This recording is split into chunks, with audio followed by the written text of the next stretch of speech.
तो महासभा 2019 के लिए राजस्थान में दिग्गजों के पर्चा भरने का सिलसिला शुरू हो गया है। आज सवाई माधोपुर से कांग्रेस उम्मीदवार नमो नारायण मीणा, उदयपुर से सीपीआई उम्मीदवार घनश्याम सिंह तावड़ और कोटा बूंदी सीट के लिए बीजेपी सांसद ओम बिड़ला ने अपना पर्चा भर दिया है।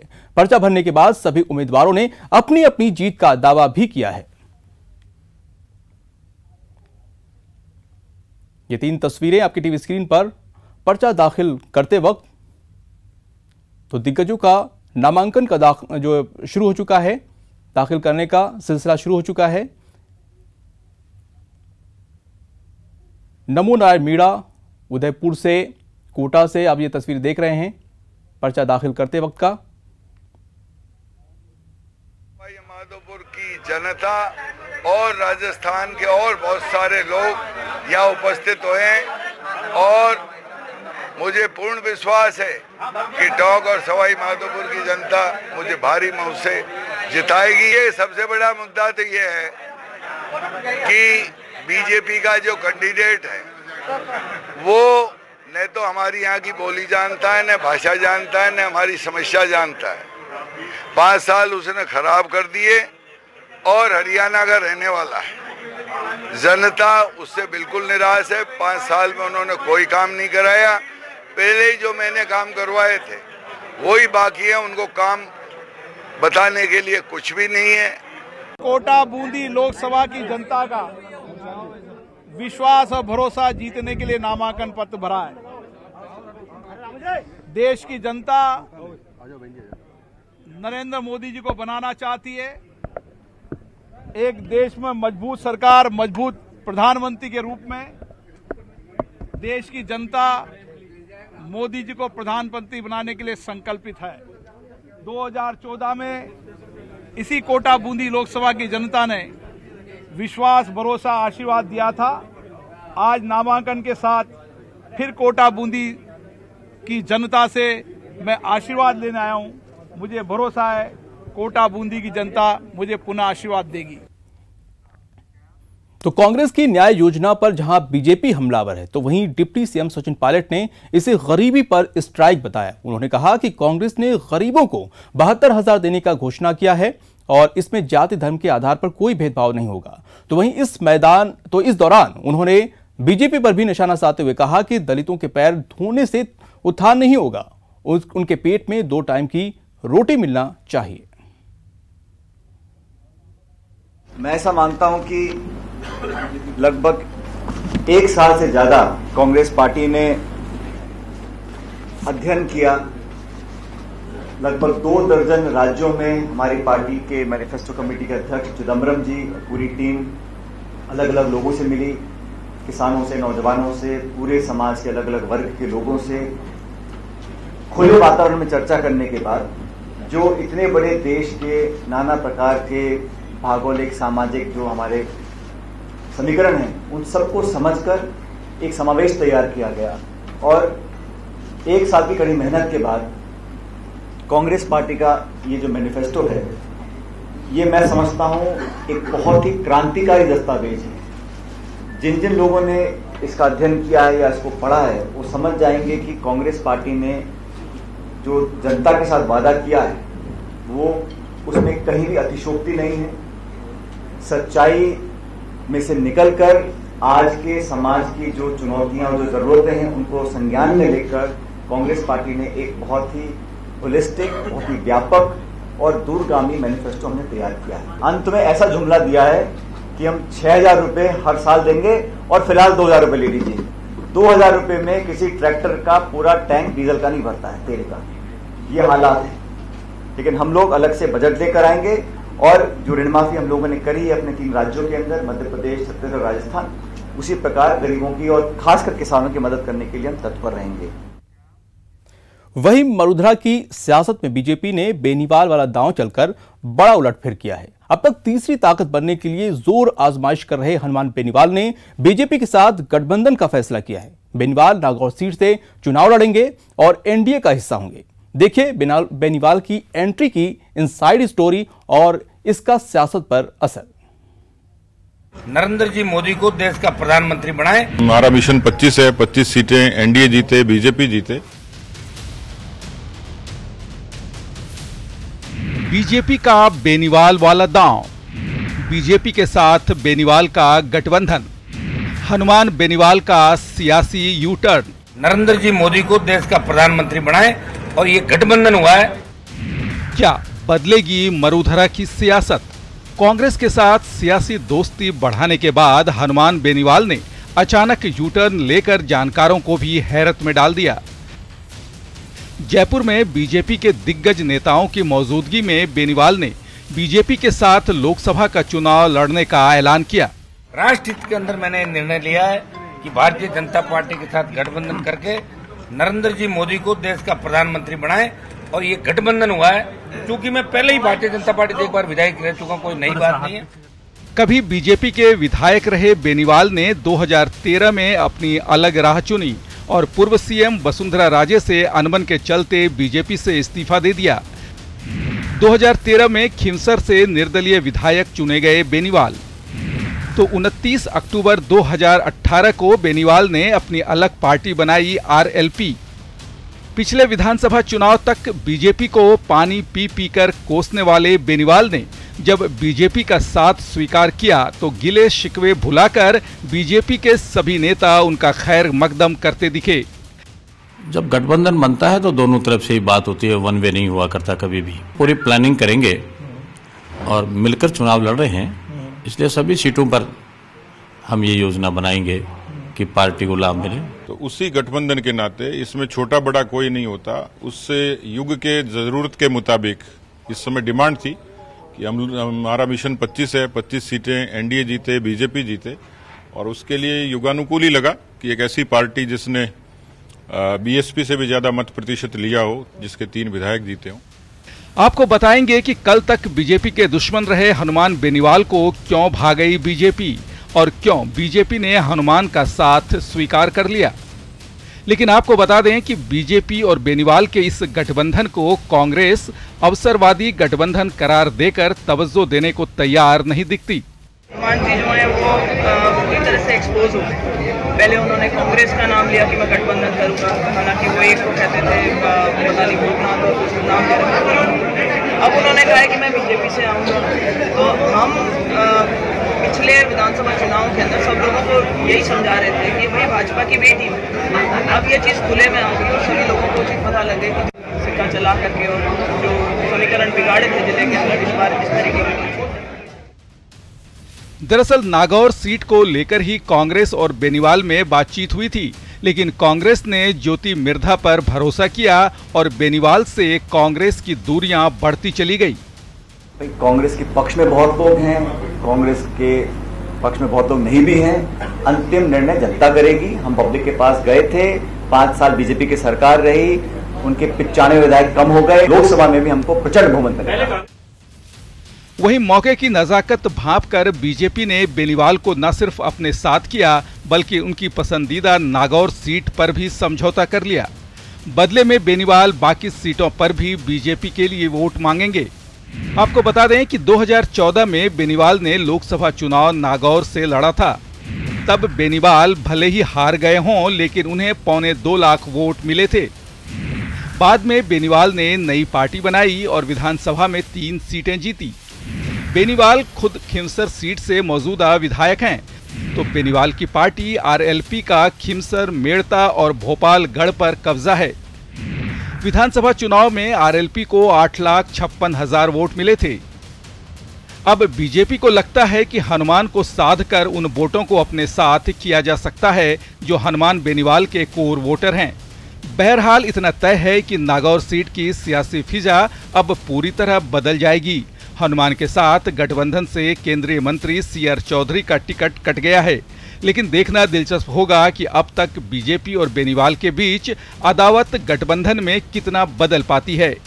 और उससे भी बड़ा सवाल ये कि क्या ये गठबंधन मरुधरा की सियासत में कुछ बदलाव कर पाएगा। हनुमान बेनीवाल और बीजेपी 9 साल बाद फिर एक दूसरे के साथ आए हैं। अगर हनुमान बेनीवाल चुनाव जीत जाते हैं और बीजेपी उम्मीदवारों को उनसे फायदा होता है तो फिर यह गठबंधन सोने पर सुहागा साबित होगा। अगर हनुमान बेनीवाल खुद भी चुनाव हार जाते हैं और बीजेपी उम्मीदवारों को भी उनसे कोई फायदा नहीं होता है तो इस गठबंधन के भविष्य पर भी प्रश्न चिन्ह लग जाएगा। कैमरा पर्सन रमाकांत के साथ बाबूलाल धायल, न्यूज़ 18 जयपुर। वहीं बीजेपी के साथ गठबंधन के बाद आरएलपी अध्यक्ष हनुमान बेनीवाल ने कहा कि देश हित के लिए उन्होंने यह फैसला किया है और अब वो एनडीए के मिशन 25 के लिए काम करेंगे, जिसके तहत सीएम अशोक गहलोत के बेटे वैभव गहलोत भी चुनाव हारेंगे। आप चुनाव लड़ने जा रहे हैं, क्या लगता है आपको ये फायदे का गठबंधन है आपके लिए? अब देखिए, ये देश के लिए फायदे का गठबंधन है। अभी की जो परिस्थितियां बनी हैं उसके अंदर पुलवामा के बाद जो पाकिस्तान, चाइना और जिस तरह भारत के खिलाफ लामबंद हो रहे हैं उसमें हमें मजबूत सशक्त सरकार चाहिए। नरेंद्र मोदी जैसा प्रधानमंत्री दोबारा इस भारत के अंदर बने, इसको सोच के मैंने भी मेरा एक सर्वे करवाया आरएलपी का पूरे देश के अंदर, जहाँ भी आरएलपी की मेरी टीम है। सबकी इच्छा थी कि भारतीय जनता पार्टी के साथ गठबंधन के माध्यम से जाएं, तो मैंने गठबंधन कर लिया।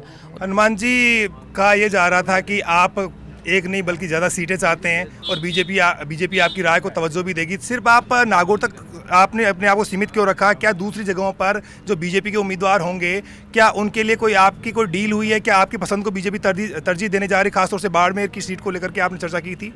देखो, मेरे से अगर जहाँ भी राय मांगे ना, मैंने सही राय दी। अब वो कितनी मानेंगे वो तो ये लोग जाने, लेकिन मैं ये चाहता हूँ कि जब मैं बीजेपी के साथ आया हूँ तो 25-0 हो राजस्थान के अंदर, और गहलोत का बेटा भी चुनाव आ रहे हैं, ये भी हनुमान बेनीवाल का वो रहेगा। सीआर चौधरी का टिकट कटा है और ज्योति मिर्धा से आपका 36 का आंकड़ा है। पिछली बार सीआर चौधरी आपकी वजह से चुनाव जीत गए थे, इस बार क्या होगा? ज्योति मिर्धा को रोकने के लिए आपने बीजेपी से हाथ मिला लिया? देखो, ज्योति मिर्धा कोई मेरे से बड़ी नेता नहीं, मैंने तो मेरी पार्टी बना के खुद चुनाव लड़ लिया। ये कितनी बड़ी बात है, 3 एमएलए में लेके आ गया, वो तो खुद हारी हुई नेता, कोई इतनी बड़ी नेता नहीं मैं उसके लिए बीजेपी से हाथ मिलाऊं। वो तो मैं किसी को ऐसे हाथ किसी के रख देता तो भी जीत जाता, लेकिन हनुमान बेनीवाल ने देश हित के अंदर ये समझौता किया है और सबकी इच्छा थी कि मैं लड़ूं, इसलिए मैं चुनाव लड़ रहा हूं। मैं तो विधायक हूं, मुझे कहाँ आवश्यकता लड़ने की, लेकिन देश के नेताओं की, तमाम नेताओं की इच्छा थी जो मेरे संपर्क के अंदर थे कि आप खुद नागौर सीट से लड़ो। बीजेपी के जो कार्यकर्ता आपके साथ कैसे जुड़ेंगे? आपने उनको गालियां निकाली विधानसभा चुनाव में। कार्यकर्ताओं की उनको निकाली गालियां, मैंने आज तक नहीं निकाले। कोई नेताओं को निकाली होगी किसी को? लगता क्या बीजेपी आपको लगता है नरेंद्र मोदी से का कोई मैसेज आपके पास आया, या फिर आपने तय कर लिया कि नहीं मैं चुनाव लड़ूं तो काफी कुछ अच्छा हो सकता है, आपकी पार्टी जिंदा रह सकती है चुनाव में? तो अगर मैसेज नहीं आता तो फिर मैं यहाँ कैसे आता? मैसेज आया जब तो मैं आ गया यहाँ पे। और चले चलते हैं टोंक, जहां पर deputy CM Sachin Pilot rally को संबोधित कर रहे हैं। कांग्रेस पार्टी ने, राहुल गांधी जी ने और सभी नेताओं ने मिलकर नमो नारायण मीणा जी को एक बार फिर टोंक माधोपुर से कांग्रेस पार्टी का उम्मीदवार बनाया है। मैं उम्मीद करता हूं कि जिस प्रकार से आपने हमेशा से और फिलहाल में विधानसभा चुनावों में टोंक माधोपुर में कांग्रेस पार्टी का परचम फहराया है, पूरे देश में कांग्रेस पार्टी को बहुत उम्मीद है राजस्थान से, और हम सब लोगों को बहुत उम्मीद है टोंक और माधोपुर से। इन जिलों में हमेशा कांग्रेस मजबूत रही। आज औपचारिक रूप से अपना नामांकन मीणा साहब ने भरा है। ये चुनाव न सिर्फ राजस्थान लेकिन समूचे भारतवर्ष का भविष्य तय करने जा रहे हैं। ये चुनाव कांग्रेस पार्टी लड़ रही है न सिर्फ सत्ता में आने के लिए, कांग्रेस सत्ता में पहले आई है, जीती है, हारी है, ये चलता रहता है, लेकिन ये चुनाव देश की अस्मिता के लिए, देश के संविधान के संरक्षण के लिए, भारतवर्ष में समूची हमारी संस्थाएं जिनको 60-70 साल की मेहनत, परिश्रम, त्याग, तपस्या के बाद हमारे पूर्वजों ने निर्मित किया, उन संस्थाओं को लगातार खोखला करने का काम मोदी सरकार दिल्ली में कर रही है। हमारे गणतंत्र को, हमारे लोकतंत्र को आज बहुत बड़ी चुनौती का सामना करना पड़ रहा है। आज हम सब लोग ये चुनाव वोट डालकर एमपी एमएलए बनाने का चुनाव नहीं, चुनाव पहले बहुत हुए, फिर बहुत होंगे, लेकिन 2014 में जब चुनाव हुए थे तो वादा जो भाजपा के नेताओं ने किया, मोदी साहब ने किया, अमित शाह जी ने किया, वो वादा था विकास का, रोजगार का, किसान की आमदनी दुगनी करने का। ये 5 साल बीत गए, भाजपा के नेताओं से कोई पूछता है फसल के बारे में, बीज के बारे में, महंगाई के बारे में, रोजगार के बारे में, किसान के बारे में, तो कहते कि आप राष्ट्र विरोधी हो, आप देशद्रोही हो। भाजपा का जो विरोध करता है उस पे सीबीआई का छापा पड़ता है, इनकम टैक्स का छापा पड़ता है, पुलिस प्रशासन हाथ धो के पीछे पड़ा है हर उस व्यक्ति, नेता, संगठन के जो भाजपा के विरोध में है। पहले भी भाजपा थी, कांग्रेस भी थी, नेता भी थे, चुनाव भी होते थे, हार जीत भी होती थी, लेकिन ये आक्रामक राजनीति, कांग्रेस मुक्त बनाने की जो बात करने वाले लोग हैं देश में, जहर घोलकर तनाव और घृणा पैदा करने वाले लोग, ये मॉब लिंचिंग क्या होती है इस देश की जनता की शब्दावली में 5 साल पहले ये शब्द किसी को मालूम नहीं था। एक भय का माहौल बनाया गया है। इससे बचने के लिए आने वाले समय में हमारा प्रजातंत्र, हमारा लोकतंत्र, हमारा गणतंत्र मजबूत रहे, उसके लिए राहुल गांधी संघर्ष कर रहे हैं। 5 सालों तक संसद के अंदर, संसद के बाहर हर मोर्चे पर चुनौती दी है। उनके नेतृत्व में इन 3 राज्यों में सरकार बनी है, मध्य प्रदेश में, छत्तीसगढ़ में, राजस्थान के अंदर। आपके आशीर्वाद से आज हम लोग सत्ता में बैठे हैं और इन 3 महीनों में हमारी सरकार जितना काम कर सकती थी, जितनी घोषणाओं पर अमल कर सकती थी, किसान की ऋण माफी हो, पेंशन देने की बात हो, बेरोजगारी भत्ता देने की बात हो, फसल खरीद की बात हो, जितना हो सकता है इन 3 महीनों में उतना हमारी सरकार ने काम किया है। और मैं देख रहा था, विधानसभा के चुनाव हो गए, अशोक जी, विधानसभा के चुनाव हो गए, सरकार बन गई, तो पहली मीटिंग जो प्रधानमंत्री जी ने करी वो टोंक में करी। मैं सोच रहा था, मैंने कहा नरेंद्र मोदी जी देश के प्रधानमंत्री हैं, विधानसभा में तो आए नहीं, उनको पता था वो कितना लंबा भाषण दे दे, यहां से तो कांग्रेस पार्टी जीतेगी। और मैं इस मंच से चुनौती देना चाहता हूं, वो टोंक आकर गए, खूब कोसा कांग्रेस को, पिछली सरकारों को, लेकिन इस जिले के लिए, इस प्रदेश के लिए एक शब्द नहीं बोला। लोगों को उम्मीद थी कि प्रधानमंत्री बहुत बचते रहे विधानसभा चुनाव में आने से, ना योगी आए ना मोदी आए, और जब आए तो खाली हाथ लौटा दिया। इसलिए राजस्थान के अंदर हम मिशन 25 पूरा करने जा रहे हैं, लेकिन मेरा आपसे आग्रह है, पूरे राजस्थान में सबसे बड़ी जीत अगर कहीं हो तो टोंक माधोपुर में हो, ये आप लोगों की जिम्मेदारी है। नमो नारायण मीणा साहब पहले भी सांसद रहे, मंत्री रहे। 2004 में हमने और आपने साथ साथ पहली बार लोकसभा का चुनाव लड़ा था। मैं दौसा से लड़ रहा था, आप माधोपुर टोंक से लड़ रहे थे। हम दोनों जीत कर गए। उस समय कांग्रेस के सिर्फ 4 जीत कर गए थे, उसमें मीणा साहब और मैं, हम दोनों जीते थे। फिर आप दोबारा यहां से जीते, और सारी बातें सुनने के बाद राहुल गांधी जी ने, कांग्रेस पार्टी ने ये निर्णय लिया कि एक बार पुनः नमो नारायण जी को यहां से कांग्रेस को उम्मीदवार बनाना है, आपके भरोसे पर और हमारे भरोसे पर। इसलिए जो बातें इन्होंने बोली हैं उनको हमारी सरकार पूरा करेगी। लेकिन 23 मई को जब परिणाम आएंगे और कांग्रेस के गठबंधन वाली सरकार जब दिल्ली में बनेगी, 23 मई को जब नया प्रधानमंत्री यहां पर बनेगा, कड़ी से कड़ी जुड़ेगी, तो राजस्थान सरकार के साथ साथ देश की सरकार बनेगी, और आपके इन दोनों जिलों के अंदर जो विकास आप चाहते हो उसके अनुरूप विकास का काम हम लोग करेंगे। आज तो इस मौके पर मैं आप लोगों को सिर्फ इतना कहना चाहता हूं कि आज इन्होंने नामांकन भरा है, अब जिम्मेदारी तमाम कांग्रेस कार्यकर्ताओं की है। और मैं आह्वान करना चाहता हूं सब लोगों का जो भाजपा की रीति नीति के विरोध में है, जो कांग्रेस के कार्यकर्ता हो या ना हो, लेकिन देश में एक बेहतर वातावरण चाहते हैं। हमारी प्रतिस्पर्धा है, हमारे विचार मेल नहीं खाते, लेकिन दुश्मनी हमारी किसी से नहीं है, हमारा व्यक्तिगत झगड़ा किसी से नहीं। आप अपनी बात रखो, हम अपनी बात रखेंगे, जनता जनार्दन है। कौन जीत कर जाएगा इसका निर्णय जनता करेगी। इसलिए कृपा करके टोंक विधानसभा क्षेत्र से आप लोगों ने मुझे आशीर्वाद दिया, भारी मतों से जिताया, उस जीत का एहसान दिन और रात मेरे कंधों के ऊपर है। और मैं आपको पुनः विश्वास दिलाता हूं कि मेरे कार्यकाल के अंदर आप लोगों के इस विकास के अंदर कोई कमी नहीं आएगी। जो काम टोंक में आज तक नहीं हुए उन कामों को हम करवाएंगे। मैं पुनः कहना चाहता हूं इस विश्वास के साथ कि आप भारी बहुमत से 36 कौम के लोग ये जातिवादी भूल। एक बार फिर चलते हैं टोंक, जहां पर सीएम अशोक गहलोत रैली को संबोधित कर रहे हैं। बात करो मेरे सामने, मैंने कोशिश करी इनको पटाने की।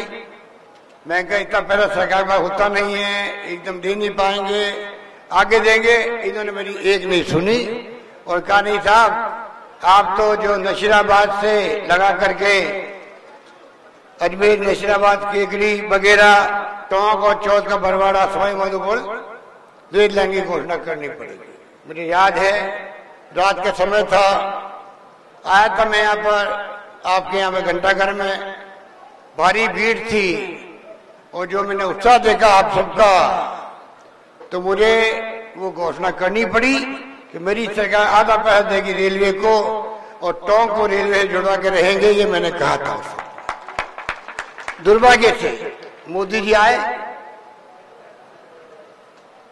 जुमलेबाजी लेके और ऐसी ऐसी बातें बोली कि मैं काला धन लेके आऊंगा विदेशों से। अभी तक 1 रुपए लेके नहीं आया। 2 करोड़ नौजवानों को नौकरी दूंगा, उन नौकरियों को पता ही नहीं है। महंगाई कम कर दूंगा, उसका कोई अच्छा पता नहीं है। 15 लाख रुपए खाते में आएंगे, भूल गए वादा। कोई उपलब्धि उनकी रही नहीं। उस वक्त माहौल ऐसा बन गया, आपने ऐसी चोट मारी हम लोगों को कि हम लोग सरकार बनाए हुए थे, आपने 21 पे लाके छोड़ दिया हमें राजस्थान का। चुनाव आया पार्लियामेंट का, सफाया कर दिया वापस। 25 की 25 सीटें बीजेपी को सौंप दी। अब आप लेखा जोखा देने का समय आ गया है। ये लोकतंत्र है जो कांग्रेस का दिया हुआ आपको है। महात्मा गांधी, पंडित जवाहरलाल नेहरू, सरदार पटेल, मौलाना अबुल कलाम आजाद और संविधान बनाया डॉक्टर भीमराव अम्बेडकर ने। उस वक्त में ये तय हुआ था वोटों का राज रहेगा, माई बाप होगी जनता, वो तय करेगी, लेखा जोखा सुनेगी सबका। क्या आपकी उपलब्धियां हैं, क्या जनता की भले के काम हैं, क्या विकास की योजनाएं हैं, सब लेखा जोखा खड़ा होकर 2 मीटिंगों में हम तय करेंगे कि कौन जीतेगा चुनाव में, उसकी तय हम करेंगे। ये अधिकार दिया कांग्रेस ने आपको। और मोदी जी ने झूठ बोल बोल करके एक बार सत्ता हासिल कर ली। हालांकि वोट उनके जो है 100 में 31 वोट आए हैं। आपका आश्चर्य होगा, पिछले चुनाव में सरकार बनी उनकी, परंतु 100 में से देश की जनता ने उनको दिए 31 वोट दिए हैं। 69 वोट उनके खिलाफ पटके थे उस वक्त में। आप सोच सकते हो, और आंधी के अंदर भी 31 वोट लेकर के अगला आदमी प्रधानमंत्री बन गया। अब चुनाव आए हैं तो लेखा जोखा देना चाहिए 5 साल का। तो भाई मैंने ये वादे किए थे, ये वादे में पूरे कर पाया हूं और कुछ वादे में पूरे नहीं कर पाया, अगली बार करूंगा। तो वो भी बात नहीं, वो नहीं कहते हैं।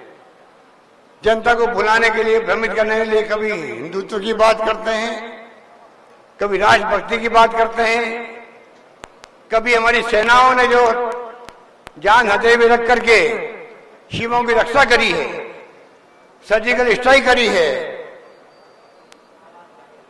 उसका नाम लेके चुनाव जीतना चाहता है।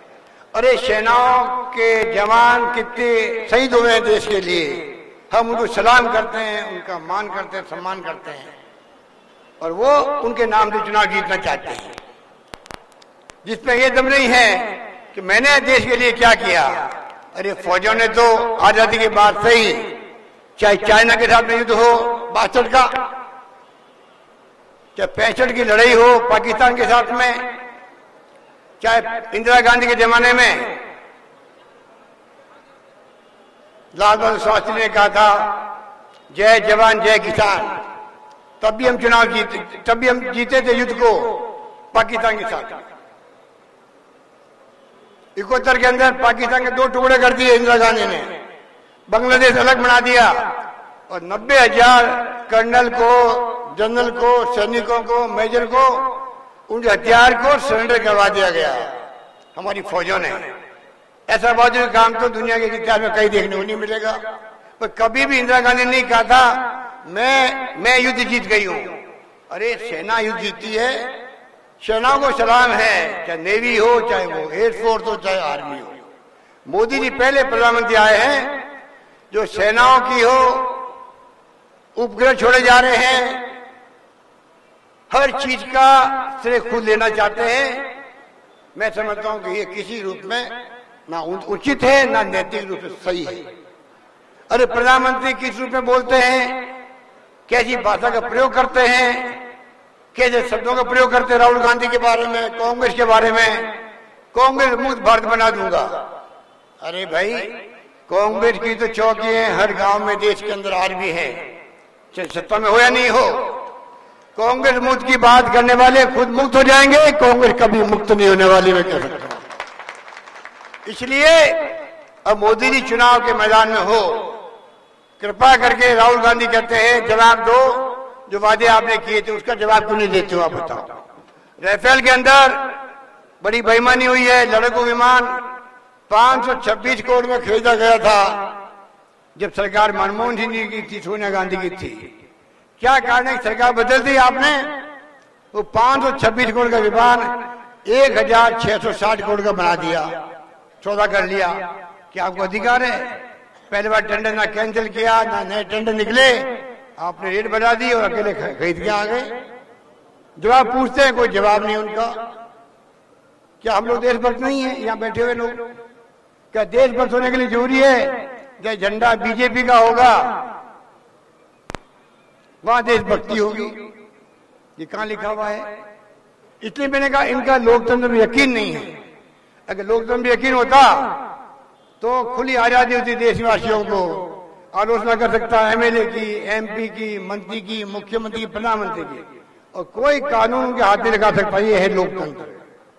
और आज क्या है, आप आलोचना कर लो सरकार की या मोदी जी की तो राष्ट्र विरोधी मान करके आपके खिलाफ में मुकदमा दर्ज हो जाता है कि आप जमानत नहीं दे सकते हो, जमानत नहीं ले सकते हो कोर्ट के अंदर। इस प्रकार का माहौल देश में बन चुका है। देश में भयभीत है लोग, घृणा का माहौल, नफरत का माहौल, हिंसा का माहौल है।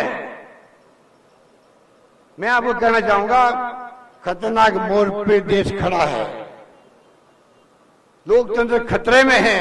अगली बार चुनाव जीत गया मोदी जी, अमित शाह, तो पता नहीं आगे चुनाव होंगे भी और नहीं भी होंगे, पता नहीं क्या होगा देश का।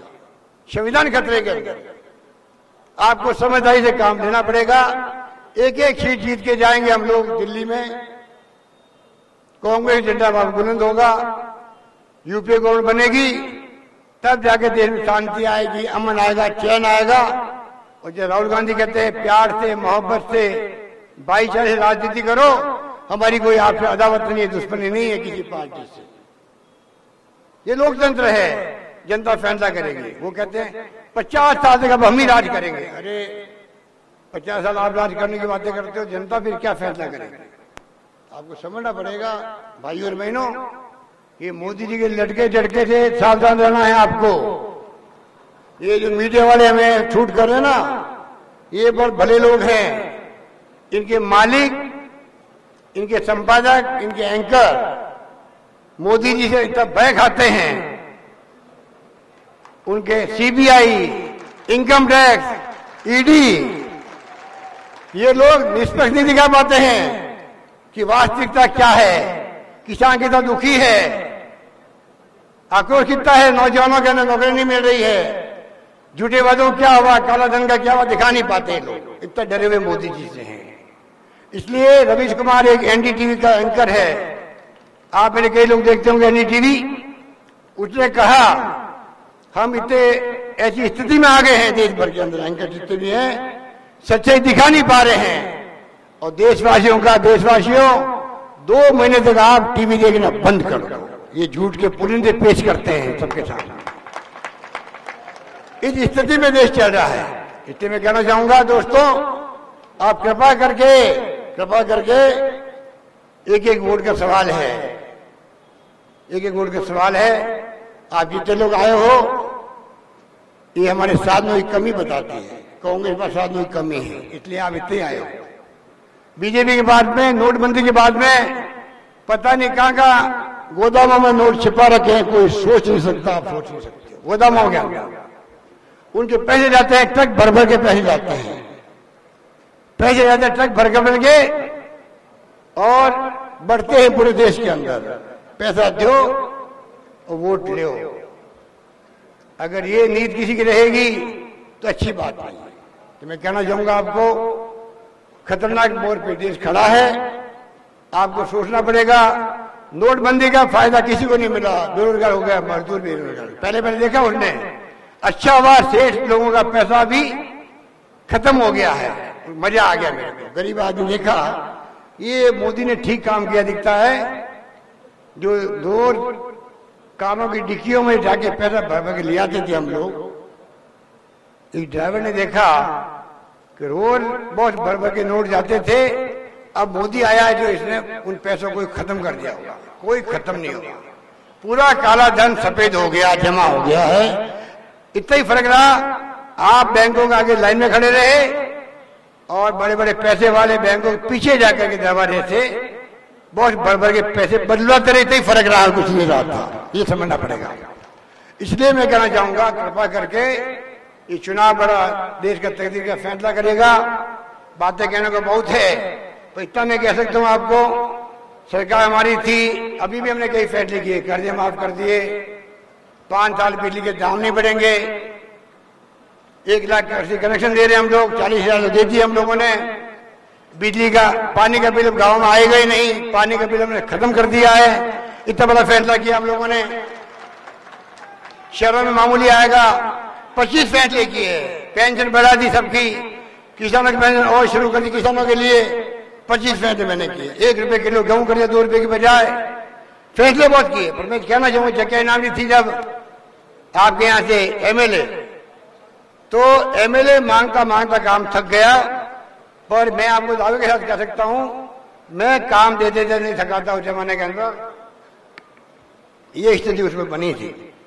आपके यहाँ 542 करोड़ की लागत से बिशनपुर से टोंक उनियारा देवली पेयजल परियोजना उसको स्वीकृत की और देवली टोंक तक उनियारा 3 कस्बों में और टोंक जिले के 436 गांवों में 800 ढाणियों में बिशनपुर का पानी पहुंचाया गया। तो उस जमाने के अंदर याद करो आप लोग, जब सरकार हमारी थी उस वक्त में काम हुए थे। और आयुर्वेद विश्वविद्यालय भी जोधपुर खुला, तो यूनानी चिकित्सालय, यूनानी कॉलेज हमने टोंक को दी थी उस जमाने में, मुझे याद है। देवनारायण योजना के अंतर्गत 200 करोड़ से 300 करोड़ मैंने बढ़ा दिए। उसके कारण से 1-1 करोड़ के आपके यहाँ हॉस्टल बने देवनारायण योजना के उनियारा नवे के अंदर। टोंक मुख्यालय में बालिकाओं के लिए आवासीय स्कूल खोली गई। लंबी लिस्ट है, जो मैं पढ़ूंगा तो बहुत टाइम लग जाएगा। इतना कहना चाहूंगा कि जो काम हाथ में लिया, छात्रावास बने, देवनारायण आदर्श छात्रावास 41 छात्रावास बनाए हम लोगों ने, कोई कमी रखी नहीं है। SC, ST, OBC, SBC जो कलम हाथ में आई हमारे, जो मांगा वो हमने आप सबको दिया। इसलिए मैं कहना चाहूंगा, आगे भी नमो नारायण मीना जी को आप कामयाब करो। पायलट साहब आपके यहाँ अपना आशीर्वाद दिया, उनको वो बन गए MLA बन गए, मंत्री बन गए, डिप्टी CM साहब बन गए। आप निश्चिंत रहो, जो टोंक जिले की मांगे होगी, पानी की, बिजली की, शिक्षा की, स्वास्थ्य की, सड़कों की, पंचायत मंत्री तो खुद ही हैं। आप निश्चित रहें, कोई कमी आने देंगे नहीं। आपको ध्यान रखें, 29 तारीख को, 29 को वोट है ना आपके, 29 को वोट है, 29 तारीख को आपको 1-1 वोट जाकर के हाथ के निशान वाले बटन दबाने हैं और भारी बहुमत से इनको आशीर्वाद दो। यही बात करता हूं, अपनी बात समाप्त करता हूं। धन्यवाद, जय हिंद, धन्यवाद। अब मैं शिवचरण जी बेरवा से निवेदन करूंगा कि वो आए और धन्यवाद भाषण दें। बहुत बहुत धन्यवाद, जय। अरे यार गिलास ले जाओ यार। बीकानेर में बीजेपी और कांग्रेस दोनों जोर शोर से चुनाव प्रचार में तो लगी हुई हैं, लेकिन इन दोनों पार्टियों ने के लिए उनके अपनों ने ही मुश्किलें खड़ी कर रखी हैं। आइए दिखाते हैं क्या है वो मुश्किलें।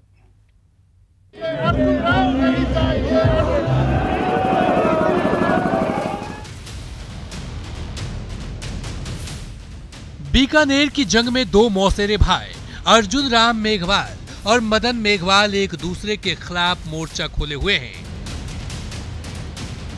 दोनों अपनी अपनी जीत के लिए जी जान से चुनाव प्रचार में भी लगे हुए हैं,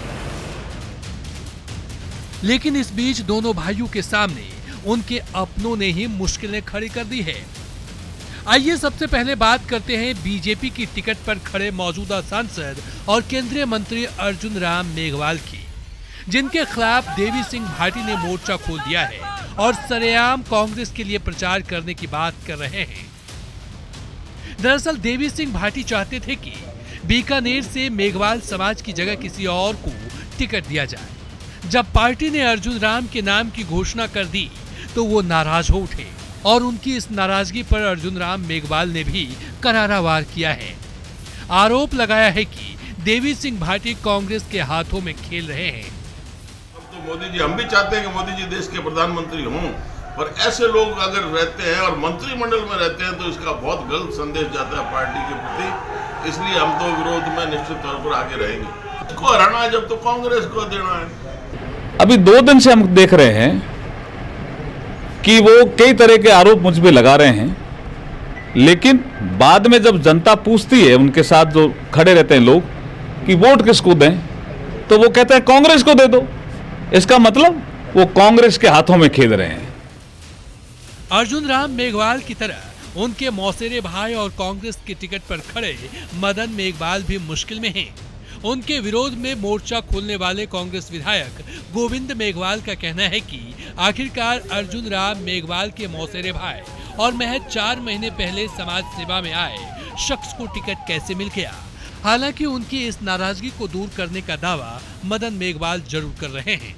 जैसे ही उनके सगी मौसी के बेटे का टिकट हुआ और मदन जी, आप जानते हैं कि अभी अभी इस्तीफा देकर के आए हैं, जबकि राहुल जी ने ये घोषणा की थी कि पैराशूटी को टिकट नहीं देंगे।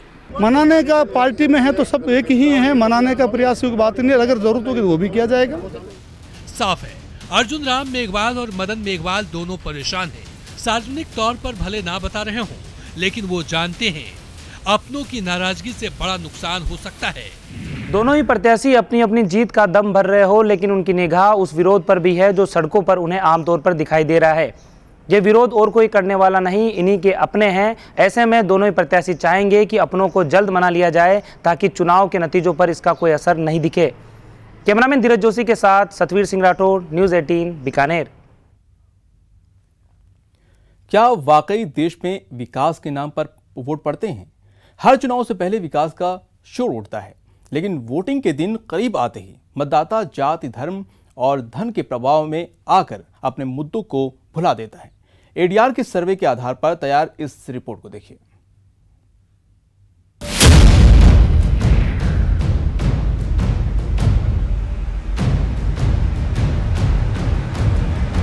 लोकसभा चुनाव के बीच मतदाताओं के वोटिंग बिहेवियर को लेकर एसोसिएशन फॉर डेमोक्रेटिक रिफॉर्म्स ने एक सर्वे रिपोर्ट के आधार पर जो तथ्य मुहैया कराए हैं वो आंखें खोलने वाली हैं।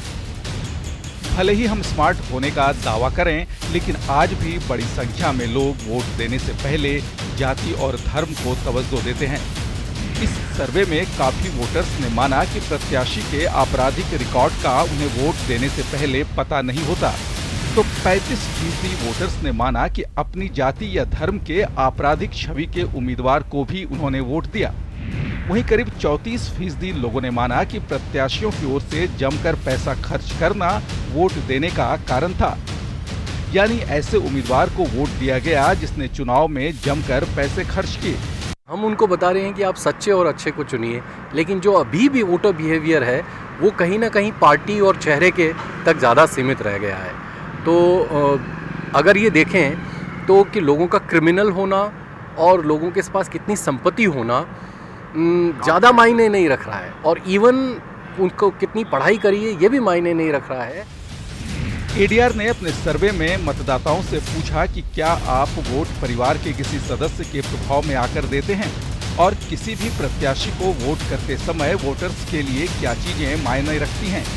इसके मुताबिक करीब 71% वोटर्स ने सीएम या पीएम फेस को मायने रखकर वोट देने की बात मानी, तो करीब 71% लोगों ने वोट से पहले प्रत्याशी की पार्टी को अहम माना। 68% वोटर्स कैंडिडेट की छवि के आधार पर वोट करने की बात करते हैं। हालांकि 41% वोटर्स ने धन या किसी गिफ्ट के आधार पर वोट देने की बात भी मानी। वहीं करीब 84% मतदाताओं ने खुद के ओपिनियन के आधार पर वोट देने की बात मानी। लोगों का जो वोट करने का एक तरीके से साइकोलॉजी है या व्यवहार है, वो मोटे तौर पर सीएम या पीएम के कैंडिडेट पे फैला फोकस दिया है। लोगों ने ये कहा है कि हम सीएम या पीएम का चेहरा देख के कि कौन उसको कंटेस्ट कर रहा है उसको देख के वोट करते हैं। और दूसरे लेवल पर जो नेशनल वाइड आया है वो है ये कि हम पार्टी, कि वो किस पार्टी से है उसको देख के हम चुनाव करते हैं। और तीसरे लेवल पे ये आया है कि हम कैंडिडेट को देख के वोट करते हैं। वोटर्स में जागरूकता तो आ रही है, लेकिन अभी इसकी रफ्तार संतोषप्रद नहीं है। करीब 73% मतदाताओं ने माना कि वे जानते हैं कि चुनाव में नकदी और उपहार बांटना अवैध है। हालांकि 97% लोगों ने माना कि आपराधिक छवि वालों को सदन में नहीं पहुंचना चाहिए। सर्वे की रिपोर्ट बताती है कि चाहे विकास को लेकर जितने भी नारे लगे, लेकिन महासमर 2019 में भी तय है कि गरीबी और बेरोजगारी के मुद्दे को भुलाकर एक बार फिर जाति और धर्म के नाम पर ही वोट डाले जाएंगे। दिनेश शर्मा, न्यूज 18 जयपुर। चुनावी तारीख नजदीक आते ही प्रदेश बीजेपी मुख्यालय के आसपास पीएम मोदी के अजब गजब समर्थक नजर आने लगे, जो शिद्दत से फिर एक बार मोदी सरकार बनाने के लिए जी तोड़ कोशिश में लगे हैं। देश धर्म के लिए मैं भी चौकीदार हूं, राष्ट्र के निर्माण के लिए मैं भी चौकीदार हूं। मोदी से सूरत लिए, फिर से मोदी सरकार की चाहत लिए सफर कर रहे हैं जबरा मैन। जयपुर विद्यानगर के संजय गोयल ने पीएम मोदी के लिए तन मन और जीवन समर्पित कर दिया है।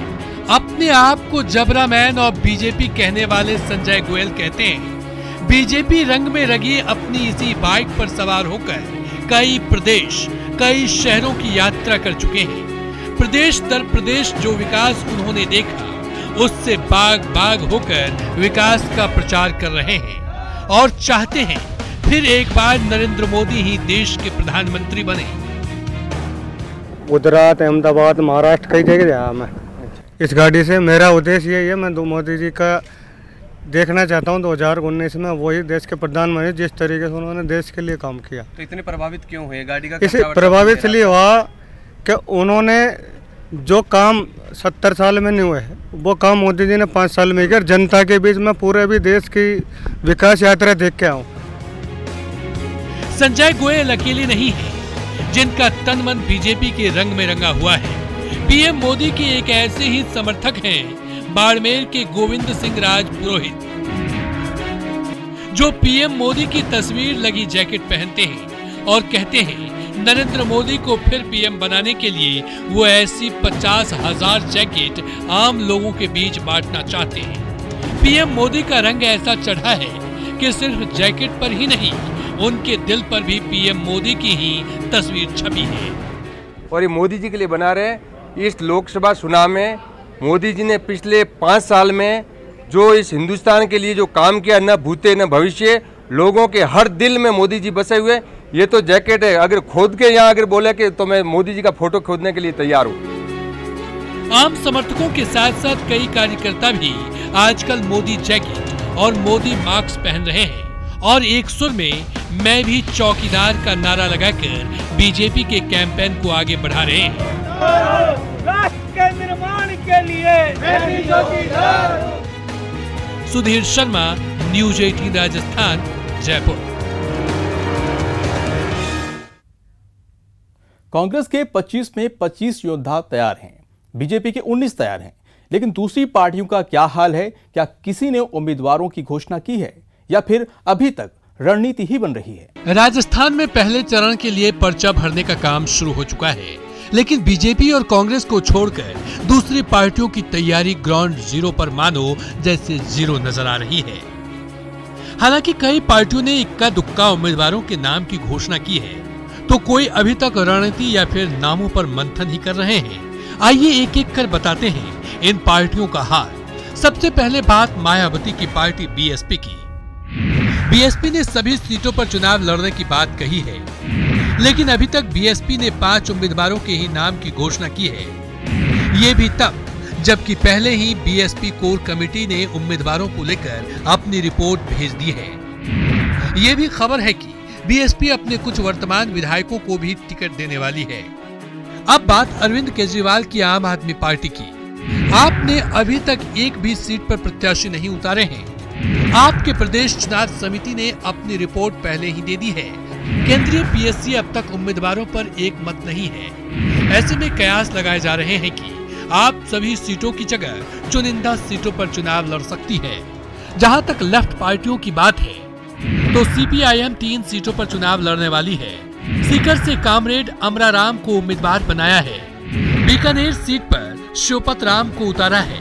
चूरू सीट पर विधायक बलवंत पुनिया की चर्चा है। राजस्थान राज्य कमेटी जो है सीपीएम की, उसने 3 सीटों पर लड़ने का मानस बनाया है, जिसपे 2 पर हमने कैंडिडेट घोषित कर दिए हैं। जैसा आप जानते हैं कि राजस्थान से पार्टी के जो सचिव हैं और वरिष्ठ किसान नेता हैं जो लगातार किसानों के लिए संघर्ष करते आ रहे हैं, कॉमरेड अमरा राम जी को हम सीकर से चुनाव लड़ा रहे हैं। और नौजवान साथी और बहुत ही सक्षम साथी हैं जो अभी विधानसभा में भी चुनाव लड़े थे और दूसरे नंबर पर रहे थे, कॉमरेड शिवपत राम, उनको हम जो है बीकानेर से चुनाव लड़ा रहे हैं।